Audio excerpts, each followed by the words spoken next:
Hello मेरे बहुत प्यारे विद्यार्थियों, हिंदी ऑनलाइन क्लासों में आपका स्वागत है। और आप पढ़ रहे थे सबसे इम्पोर्टेंट टॉपिक जिसका नाम है पद परिचय। ये पढ़ रहे थे पद परिचय, और आपने पद परिचय में संज्ञा के पद परिचय पढ़ लिए थे। और संज्ञा के पद परिचय पढ़ने के बाद में मैंने आपको घर पे करने के लिए 5 वाक्य दिए थे। अब आपने उनको घर पे सॉल्व किया होगा। अब क्या आपके सही है या गलत है, इसके लिए आप ये करें कि जब ये वीडियो देखें तो आपने जो सॉल्व किया वो कॉपी को लेके बैठे साथ और उसको मिलान करें कि कौन कौन से वाक्य मेरे सही हैं और कौन कौन से गलत है। विद्यार्थियों ध्यान देना, ये टॉपिक बहुत बड़ा है। अगर इसको ढंग से समझोगे तो ये आपके 2 नंबर पक्के हैं। अगर आपने ज़रा सी भी इसमें लापरवाही की तो ये 2 नंबर आपके निकल जाएंगे हाथ से। इसलिए इसको ध्यान से समझना अति आवश्यक है। क्लास में जब पढ़ाते तो 15 दिन इसको लग जाते पढ़ाने में, जब जा कर के ये ठीक हो पाता है। तो हमने कल आपसे कहा था कि संज्ञा का पद परिचय करते हैं तब 5 बातों की आवश्यकता होती है। पहली होती है संज्ञा का प्रकार। संज्ञा का प्रकार। दूसरा लिंग। तीसरा वचन। चौथा कारक। और 5वां क्रिया से संबंध। ये 5 पॉइंट अपने पास होने चाहिए कम से कम, जिसमें जैसा हो। अब ये 5 वाक्य मैंने दिए थे, उनको अपन करते हैं, हल करते हैं। देखिए, राम संज्ञा है, इसको हल करते हैं। तो संज्ञा का प्रकार क्या हुआ? ये व्यक्तिवाची संज्ञा है क्योंकि नाम है वे किसी व्यक्ति का, तो क्या हो गया? ये व्यक्तिवाची संज्ञा। दूसरा लिंग। राम पुल्लिंग है तो आप लिख दोगे पुल्लिंग, बहुत अच्छी बात। उसके बाद वचन, राम एक ही है तो आप लिख दोगे एक वचन। अच्छा, कारक लिखोगे, राम के साथ ने लगा है और कर्ता के साथ ने लगा होता ही है, तो ये आपका कर्ता कारक हो गया। और साहब क्रिया से क्या संबंध है? राम ने पुस्तक नहीं पढ़ी। किसने नहीं पढ़ी? राम ने नहीं पढ़ी। तो पढ़ना, नहीं पढ़ना क्रिया का कर्ता कौन हो गया? राम। तो लिख दो कि आप पढ़ना क्रिया का कर्ता। इस प्रकार से आपका ये एक सोल्व हुआ। व्यक्तिवाची संज्ञा, पुल्लिंग, एक वचन, कर्ता कारक, पढ़ना क्रिया का कर्ता। दूसरा इसमें अंडरलाइन है पुस्तके के नीचे। पुस्तके के नीचे अंडरलाइन है, तो ध्यान दे, पुस्तके में जो संज्ञा होगी, संज्ञा का प्रकार होगा, वो जातिवाचक होगा। क्योंकि पुस्तकें बहुत सारी हैं और किसी पुस्तक का नाम नहीं है कि अंतरा है, अंतराल है, क्षितिज है, क्या है, उसका नाम होना चाहिए। जहाँ नाम होता है वहाँ व्यक्तिवाचक संज्ञा, जहाँ समूह होता है वहाँ पर जातिवाचक संज्ञा। तो पुस्तकें में कौन संज्ञा हो गई? जातिवाचक संज्ञा। चलो ठीक है। अच्छा, अब लिंग देखो इसका। पुस्तकें अच्छी हैं तो स्त्रीलिंग हो गया, ये आपका स्त्रीलिंग हो गया साहब। और पुस्तकें बहुवचन है तो आपने लिख दिया बहुवचन। ठीक है साहब। अब कारक देखिए, राम ने पुस्तक को पढ़ा, तो ये क्या पढ़ी? मैंने बताया था आपको कर्म को पहचानने का तरीका। क्रिया के साथ क्या लगाओ, और क्या का जवाब जो आता है वो होता है कर्म। तो क्या नहीं पढ़ी? पुस्तक नहीं पढ़ी। तो यह पुस्तक क्या हो गया? कर्म कारक। कर्म कारक हो गया। और क्रिया से क्या संबंध हो गया? पढ़ना क्रिया का कर्म जो है, ऐसे कैसे लिख देंगे? पढ़ना क्रिया का कर्म। तो इस प्रकार से आपका ये कंप्लीट हो गया। आपने ऐसा किया हो तो चेक कर लें कि आपने सही किया या नहीं किया, ध्यान से देख ले। ठीक है साहब। अब अगला टॉपिक देखते हैं, अगला उदाहरण देखते हैं। बच्चों में चंचलता होती है। तो सबसे पहले बच्चों हैं, तो बच्चों को अपन यहाँ पर लिखेंगे, अंडरलाइन करेंगे और ये विवरण चिन्ह लगाएंगे। बच्चे बहुत सारे हैं, बच्चे का नाम नहीं है, इसलिए संज्ञा होगी इसमें जातिवाचक संज्ञा, जातिवाचक संज्ञा। चलो साहब ये कंप्लीट हो गया। अब लिंग देखो, बच्चों में, अब देखो बच्चे तो लड़कियां भी होती हैं और लड़के भी होते हैं, दो सब बच्चे होते हैं, लेकिन इनका लिंग भी निर्धारण करते हैं, बच्चा पुल्लिंग और बच्ची स्त्रीलिंग। लेकिन यहाँ बच्चे हैं तो बच्चों में तो सब कुछ आ गया। आप चाहो तो इसमें कौन सा लिंग लिख सकते हो? उभयलिंग। कौन सा लिंग? उभयलिंग। उभयलिंग लिख दोगे तो भी ठीक है और पुल्लिंग लिख दोगे तो भी ठीक है, क्योंकि बच्चों का क्या स्त्रीलिंग क्या होता है? बच्चियाँ। इसलिए आप इसमें पुल्लिंग भी लिख दो तो भी ठीक है, कोई दिक्कत नहीं है। पुल्लिंग भी ठीक है और उभयलिंग भी ठीक है। हो गया साहब। अच्छा, वचन कौन सा हो गया? बहुवचन, क्योंकि बच्चा एक नहीं है, बहुत सारे, इसलिए बहुवचन हो गया। और में कारक चिन्ह लगा है, इसके साथ क्या हो गया? अधिकरण, अधिकरण कारक।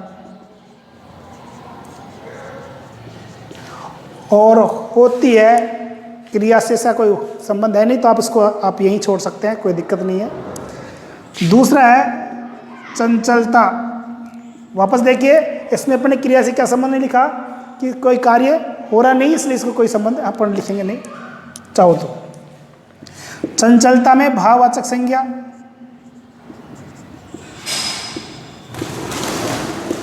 ठीक है साहब। चंचलता अच्छा होता है, अच्छी होती है, अच्छी होती है स्त्रीलिंग। और ये जो भाव होते हैं वो हमेशा एक वचन होते हैं। बस ये आपका कंप्लीट हो गया। तो इसको आप इस प्रकार से कर सकते हैं। ये आपका दूसरा टॉपिक कंप्लीट हुआ। अब बात करते हैं अपन तीसरे टॉपिक की। तीसरा है आपका अखबार पढ़ा। इसमें एक ही है अखबार, तो हम अखबार यहाँ लिखेंगे और इसको सोल्व करेंगे। विद्यार्थी ध्यान दें, ये जो अखबार है ये क्या है? कर्म है। इसमें कर्ता नहीं है, क्योंकि अखबार को पढ़ा तो को कारक चिन्ह इसके साथ लग रहा है, इसलिए ये कर्म है। ठीक है साहब। अखबार है तो ये जातिवाचक संज्ञा हो गया, क्योंकि अखबार का कोई नाम नहीं दे रखा, तो जातिवाचक संज्ञा, ये जातिवाचक संज्ञा हो गई। अच्छा, अखबार अच्छा होता है, अच्छी होती है? अच्छा होता तो ये हो गया पुल्लिंग, एक वचन। और क्या अखबार को पढ़ा तो क्या हो गया आपका? कर्म कारक। और पढ़ना क्रिया का कर्म हो गया, पढ़ना क्रिया का कर्म। इस प्रकार से आपने इसको सोल्व किया होगा। ठीक है साहब। अब चौथा उदाहरण देखिए आप। राधा ने मीरा को पुस्तक दी। इसमें 3 की नीचे अंडरलाइन है। अब मैं इसको समझाने के लिए यहाँ समझाता हूँ, क्योंकि नीचे जगह नहीं है और आपको दिखेगा नहीं, इसलिए इसको मैं ऊपर समझा देता हूँ। देखिए, सबसे पहले राधा, मैं ऊपर समझा रहा हूँ इसको, है ना। राधा अंडरलाइन किया पढ़ने और उसका विवरण लिखा। राधा, राधा में कौन संज्ञा हो गई? व्यक्तिवाचक संज्ञा, क्योंकि ये नाम है। व्यक्तिवाचक संज्ञा। ठीक है साहब। राधा स्त्री है तो ये हो गया आपका स्त्रीलिंग। और राधा एक है इसलिए हो गया एक वचन। और राधा के साथ ने लगा हुआ है, इसके लिए क्या हो गया? ये कर्ता कारक। ठीक है साहब। पुस्तक दी, तो देना क्रिया करता कौन है? राधा, तो आप लिख दोगे देना क्रिया का कर्ता, क्योंकि ये क्रिया कौन सी है? दी। ये क्रिया है इसमें देना, तो देने का काम कौन कर रही है? राधा। इसलिए इसमें कौन सी क्रिया क्रिया से क्या संबंध हो गया कि देना क्रिया का कर्ता राधा है, इसलिए ऐसा। राधा के बाद है मीरा। मीरा, अब देखिए मीरा के साथ को लगा तो कर्म के साथ को लगा होता है, तो ये कर्म है मीरा। इसमें द्विकर्म क्रिया है, ये एक कर्म तो ये हो गया और एक कर्म ये हो गया। क्या दी पुस्तक दी, तो ये एक कर्म और द्विकर्म क्रिया वाला वाक्य है। आपने क्रिया पढ़ी है पहले तो आपको समझ में आया होगा कि ये वाक्य जो है वो द्विकर्म क्रिया का वाक्य है, ये भी कर्म है और ये भी कर्म है।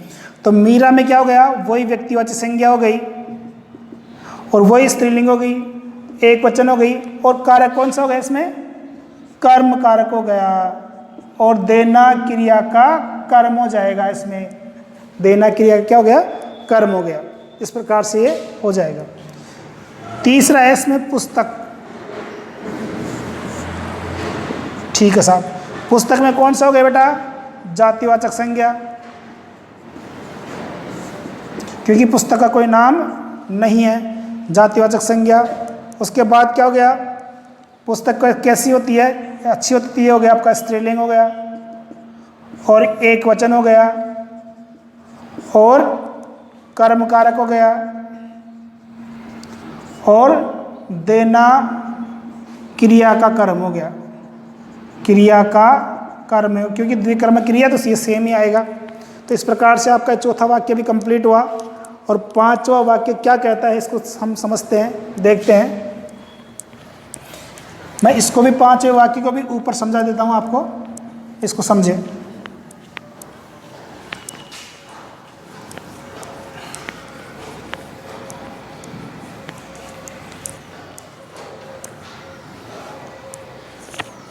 लड़के पुस्तकें पढ़ते हैं, लड़के पुस्तकें पढ़ते हैं। मैंने वाक्य पूरा ऊपर लिख दिया तो आपको अच्छी सहूलियत होगी। अब इसके जो अंडरलाइन है वो संज्ञा इसमें लड़के भी है और पुस्तकें भी है। तो लड़के के नीचे अंडरलाइन करके देखते हैं अपन, इसका करते हैं अपन। देखिए लड़के हैं, बहुत सारे लड़के हैं और उनका नाम नहीं है, इसलिए संज्ञा कैसी हो गई, जातिवाचक संज्ञा हो गई, संज्ञा हो गई। ठीक है साहब, जातिवाचक संज्ञा हो गई। लिंग हो गया पुल्लिंग, क्योंकि लड़के पुल्लिंग होते हैं, और वचन हो गया बहुवचन। अब कारक कौन सा हो गया, कर्ता। कारक हो गया कि पढ़ने का काम कौन कर रहे हैं, लड़के, तो कारक कौन सा हो गया बेटा, कर्ता कारक हो गया। और क्या हो गया, पढ़ना क्रिया का कर्ता हो गया। क्या हो गया, यहाँ लिख देता हूं मैं, पढ़ना क्रिया का कर्ता। इस प्रकार से आप सोल्व कर सकते हैं, बहुत सारे वाक्य लेकर के देख करके जो है इस प्रकार से पढ़ सकते हैं। और पुस्तकें अपन ने कई बार लिख दिया, फिर से मैं लिख रहा हूँ पुस्तकें। पुस्तकें में वही होगी जातिवाचक संज्ञा और स्त्रीलिंग हो गई और बहुवचन हो गया, क्योंकि पुस्तकें एक नहीं है, बहुत सारी है, बहुवचन है। और ये कर्म कारक हो गया। कर्म कारक क्यों हो गया, क्योंकि क्या पढ़ता है, पुस्तक पढ़ता है, तो कर्म कारक हो गया। और फिर क्या हो गया, पढ़ना क्रिया का कर्म। इस प्रकार से आपका ये वाक्य कंप्लीट हो गए। तो ये 5 वाक्य जो मैंने दिए थे आपको, वो इस प्रकार से सोल्व होंगे।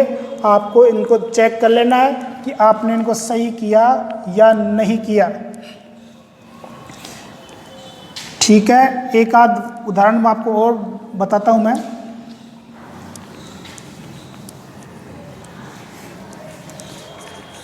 एक वाक्य है, राजा के पास चेतक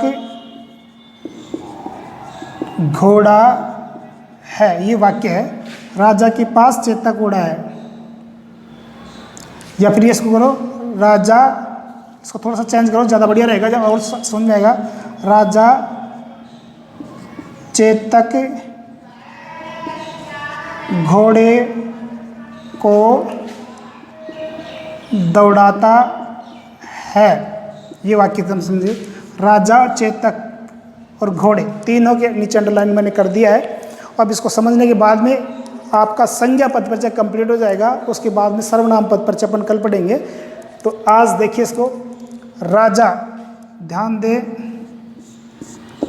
राजा एक ऐसा शब्द है, अगर ये पद की बात करें, काहे की पद की बात करें तो जातिवाचक संज्ञा होगा, क्योंकि राजा बहुत सारे होते हैं। और मान लो किसी का राजा नाम हो तो नाम होगा तो ये व्यक्तिवाचक संज्ञा हो जाएगी। मेरी बात समझने का प्रयास करें, बहुत इंपॉर्टेंट बात कह रहा हूं मैं। राजा एक पद का नाम होता है, जैसे प्रधानमंत्री, राष्ट्रपति, ऐसे राजा भी एक पद है। तो पद अगर होगा तो जातिवाचक संज्ञा होगा, क्योंकि संसार में राजा बहुत सारे और राजा कोई नाम हम यहाँ दे नहीं रखा। मान लो राजा का नाम कोई सुरेश हो तो फिर वो व्यक्तिवाचक संज्ञा हो जाता है। और मान लो किसी का नाम ही राजा हो, बहुत सारे बच्चे हैं जिनका नाम राजा होता है, तो वो व्यक्तिवाचक संज्ञा हो जाएगा। लेकिन अपने को ऐसी परिस्थिति में हमेशा जातिवाचक संज्ञा ही करनी होती है। तो राजा क्या हो गया, जातिवाचक संज्ञा, राजा जातिवाचक संज्ञा हो गया, पुल्लिंग हो गया, एक वचन हो गया, और साथ ही कर्ता कारक हो गया, क्योंकि दौड़ाने का काम कौन कर रहा है, राजा। राजा ने चेतक घोड़े को दौड़ाया, ठीक है। तो ये जो ये तो कर्म है, क्या दौड़ाया, घोड़ा दौड़ाया, घोड़े को दौड़ाया, ठीक है साहब। एक कर्ता कारक हो गया, और उसके बाद में दौड़ाना क्रिया का कर्ता, दौड़ना क्रिया का कर्ता हो जाएगा। अब लेते हैं अपन चेतक, इसको तो रहने दो, अपन ने कर लिया, बार बार से नहीं करना। चेतक, अब ध्यान दे, अगर घोड़े का पद परिचय करेंगे तो इसमें जातिवाचक संज्ञा होगी, लेकिन अपन ने घोड़े का नाम चेतक रख रखा है, इसलिए संज्ञा कैसी होगी, व्यक्तिवाचक संज्ञा। इसको समझने का प्रयास करें। घोड़े बहुत सारे होते हैं और इस घोड़े में जातिवाचक संज्ञा होगी, लेकिन इसका हमने नाम रख दिया चेतक, तो ये चेतक जो है वो व्यक्तिवाचक संज्ञा हो गया। जैसे आदमी है, आदमी में तो जातिवाचक संज्ञा है, और आदमी का नाम अगर रख दे, हमने रख दिया शंकर, तो शंकर में कौन सी हो गई, व्यक्तिवाचक संज्ञा हो गई, क्योंकि उसका नाम हो गया। तो चेतक व्यक्तिवाचक संज्ञा हो गया आपका। और घोड़ा है तो पुल्लिंग हो गया, एक वचन हो गया। और दौड़ने का काम कौन करता है, चेतक करता है, तो आप इसको कर्ता कारक करें, और दौड़ना क्रिया का कर्ता। इस प्रकार से ये आपका कंप्लीट हुआ, ठीक है। अब आज इतना ही, कल अपन पढ़ेंगे सर्वनाम का पद परिचय।